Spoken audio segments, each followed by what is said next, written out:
Quand j'étais au lycée en cours et que je m'ennuyais un peu, j'essayais toujours de faire des jolis gribouillis qui avaient de la classe, des belles volutes, des vraies fresques de cahiers.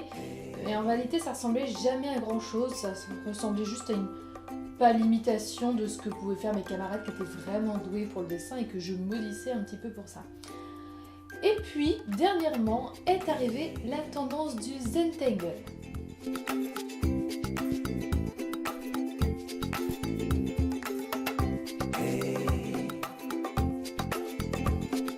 J'ai l'impression d'avoir pris un peu une revanche sur la vie.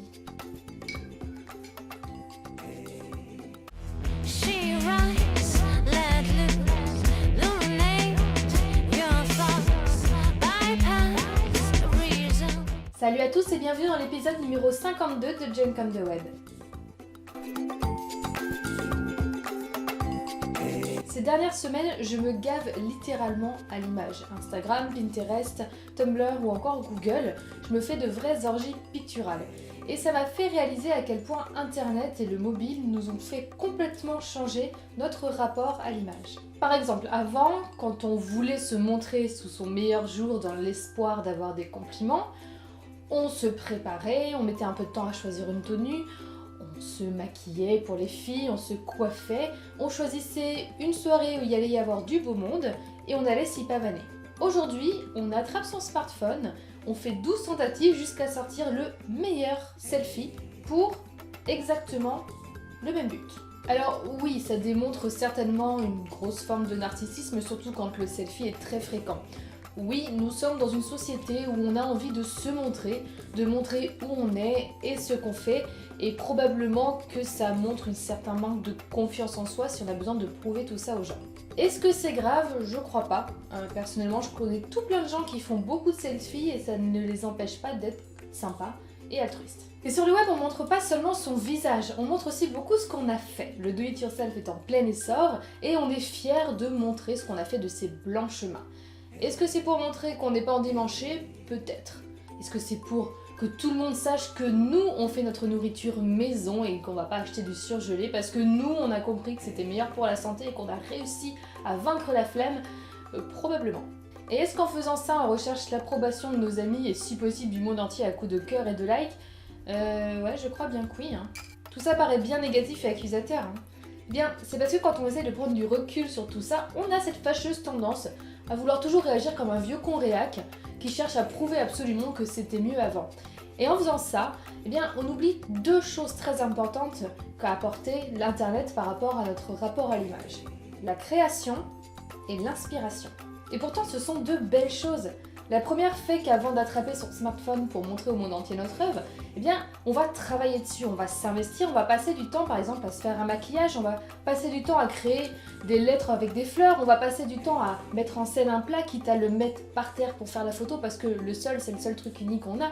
On va s'investir là-dedans, on va réfléchir, on va se creuser la tête, on va faire attention aux lumières, on va faire attention aux dispositions des choses, on va vraiment prendre le temps de montrer quelque chose de joli. On va jouer avec notre esprit créatif beaucoup plus que quand on prenait des photos simplement pour mettre dans l'album de famille. La seconde, l'inspiration, permet à tout le monde de donner des idées aux autres. Et en naviguant un peu sur internet, en trouvant des idées, en regardant ce que font les autres, eh bien ça nous donne envie de tester des choses auxquelles on n'aurait pas pensé autrement. Est-ce qu'on a un petit côté mouton en faisant ça? Oui, mais quelle importance! Depuis quand être original à tout prix, c'est le graal de la race humaine? Je vois pas de mal et je vois pas pourquoi on ne pourrait pas s'épanouir en prenant des idées chez les autres et en les faisant à notre façon. S'inspirer des autres pour créer à son tour, ça n'empêche pas de faire de très jolies choses et le partager pour inspirer d'autres personnes, je trouve ça plutôt sympa. Et puis il y a aussi tout l'art auquel Internet nous donne accès. Tous ces gens très talentueux, ces artistes qui ne se connaissent même pas en tant que tels, qui vont poser des choses magnifiques, qui ne seront pas sélectionnés pour aller dans des musées ou des expositions, mais qui nous vont nous toucher.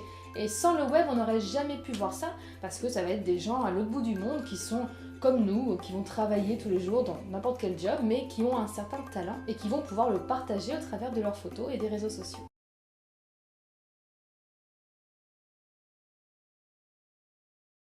Du coup, l'esthétique prend une autre dimension et on a une vraie mine d'or au bout de nos doigts. En surfant un petit peu sur quelques comptes Instagram ou quelques tableaux Pinterest, on en vient à trouver de la beauté dans des choses qu'on aurait ignorées autrement. Je vous donne un exemple. Le week-end dernier, je venais de vider 3 truites, chacun ses hobbies, et j'étais là devant mon assiette de viscères de poisson, et j'ai trouvé ça beau. En temps normal, j'aurais juste pensé c'est des viscères de poisson, et là j'étais devant mon assiette, et en occultant complètement ce que c'était, je trouvais les couleurs très belles, je trouvais les formes et la disposition qu'elles avaient très jolies. J'ai attrapé mon téléphone, j'ai pris une photo, j'étais à ça de la poster sur Instagram. Et la seule chose qui m'a retenue, c'est de me dire que, ok, moi je trouvais ça beau, mais si je le postais, je risquais au choix de passer pour une psychopathe qui trouve de la beauté dans quelque chose de mort, soit pour la responsable de plusieurs vomissements. Donc je me suis arrêtée là, mais là où je veux en venir, c'est que à force de rechercher des émotions, de la beauté, ou à l'inverse, des choses que je trouvais très laides, mais dans des images sur internet, ça m'a permis d'évoluer à ce niveau-là et de faire un peu plus attention à tout ça. Et je suis certaine que je ne suis pas la seule. Et c'est là où je trouve que c'est bien, c'est que avant, pour pouvoir voir des images, on regardait la télé, mais du coup on choisissait pas vraiment ce qu'on regardait, soit il fallait se déplacer dans des musées, dans des expos, regarder des livres, et finalement c'était beaucoup moins accessible. Et aujourd'hui, même avec notre quotidien chargé, eh bien sans sortir de chez nous, ou même depuis le bureau, on peut faire une petite cure d'images gratuitement, et voilà, ça nous fait évoluer, et ça je trouve que c'est plutôt une bonne nouvelle.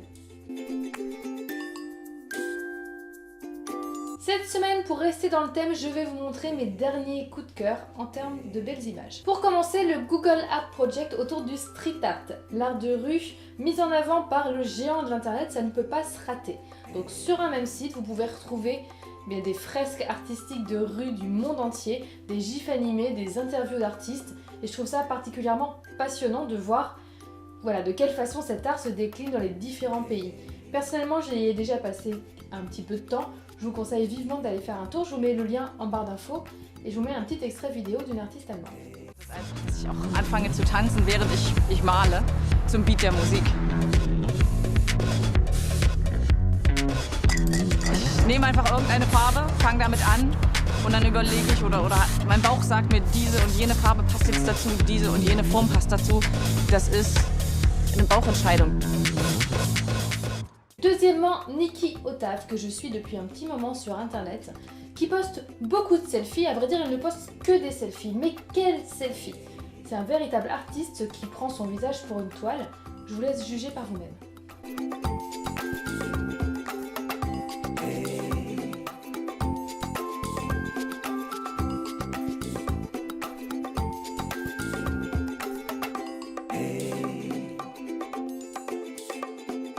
Et troisièmement, le tableau Pinterest Petit Papier de Laura Hamé qui regroupe ses images favorites de créations faites à base de papier. Et si vous voulez de l'inspiration, accrochez-vous parce qu'il y a du très très haut niveau et vous allez vouloir filer à la papeterie dans pas long.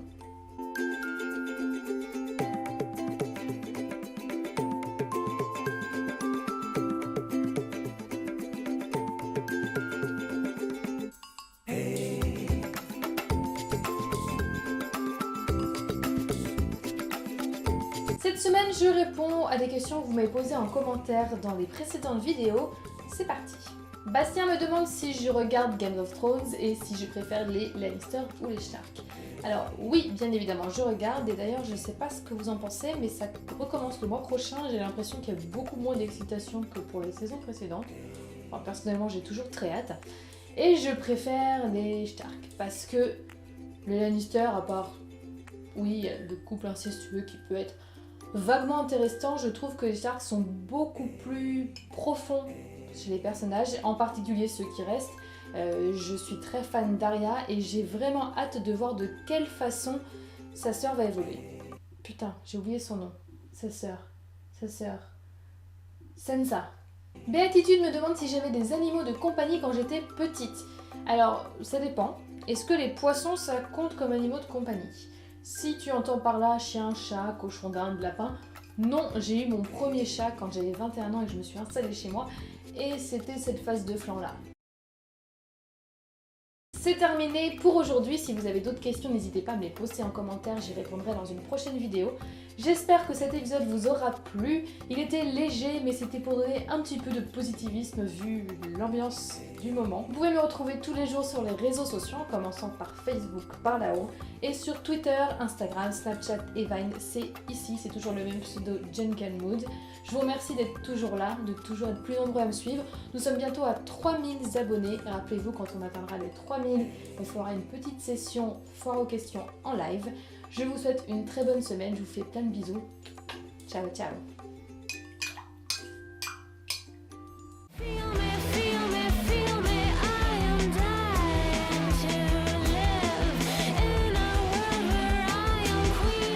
Je sais que certains d'entre vous meurent d'envie de voir la photo des tripios de truite.